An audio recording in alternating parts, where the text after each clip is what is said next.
Happy Halloween, Ghouls and Goblins! Welcome back to the Halloween Crossroads channel, where it's all Halloween, all the time. I am the Scarecrow. And I'm Eris the Cat. And on today's video, we're going to show you how you can make your own homemade pumpkin puree using the Instant Pot. Which, if you don't know what this is, I wrote up a blog, a review for it on the blog, and I'll put the link in the description below the video. So, first thing you want to do, obviously, is get yourself an Instant Pot. Obviously, because you can't cook it otherwise. And then, next thing you do, get yourself a pie or a sugar pumpkin. A pumpkin pie, it's called a pie pumpkin, but or a sugar pumpkin, as I already said. And you want to rinse off any loose dirt before you put it in there. And then you want to make sure you have the grate insert, the riser. Can I put it in? Go ahead and put it in. Yep, the whole thing goes right in the Instant Pot. You want to make sure that it's big enough that small enough, that you can put the cover on and it seal well. If it doesn't seal, then you've got nothing. And you're going to want a cup of water. Go ahead and pour that in. Doesn't have to be directly on the pumpkin, but whatever. And the water is what's actually going to cook it. This is basically a steamer. It's a pressure cooker, but it steams everything in here.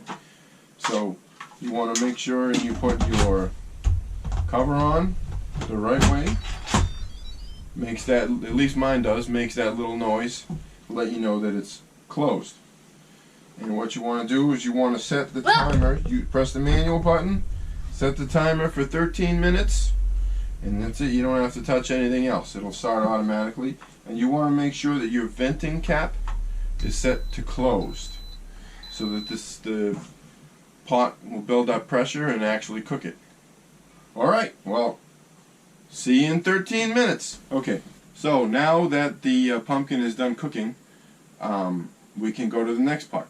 I should point out, though, that the amount of time that the pumpkin requires depends on a few factors. Like, for instance, the size of the pumpkin you get, obviously it's going to take longer to cook, and the weight of the pumpkin, you want to try and get one that's about 2 pounds. And also the machine itself, depending on how effective it is and stuff like that. So, you also, at this point, vent out all the steam left over, which I already did, because nobody wants to see that. Wow. And you want to make sure that you give the pumpkin enough time to cool off. So this is also good to have the rack. Take it out, put it on a little plate there. And as you can see, the color has changed significantly. Obviously that means it's cooked. And we don't need that anymore. Goodbye now. You're next. And so now, what we do, the next part is just like you would for Halloween. You cut her open, okay, and you get yourself a cutting knife to do that. And you, So now that it's cooked, it'll be a lot easier to cut than when you're carving a pumpkin. Look at that. Wow. Watch out, watch out. That's squishy. Yep. And so depending also on the kind of pumpkin you get and everything, the skin might just fall away. Ow, still a little hot. Might just fall away from the inside of the pumpkin that you actually want. See, look at that, peels right off.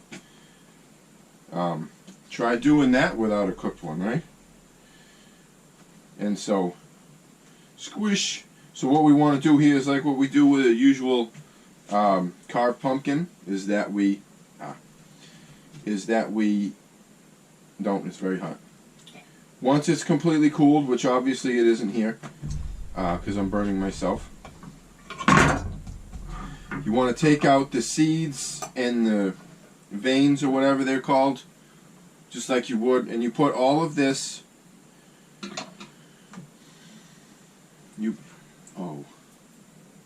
you put all of this, you know, once you've taken off the extraneous parts like the skin, the seeds, and the veins, put that in a bowl and you just mix it up with a whisk or a fork or a hand mixer, and you've got yourself the pumpkin puree. Now you should totally freeze it to, you know, just to make sure it doesn't go bad in the meantime. Oh.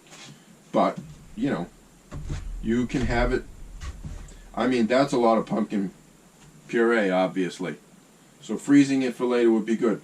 And you can use it, obviously, for pumpkin pie. Yeah! Because what else wouldn't you do? You can also use it for a pumpkin cheesecake. Oh, Pumpkin. I would love that. A pumpkin pie cheesecake.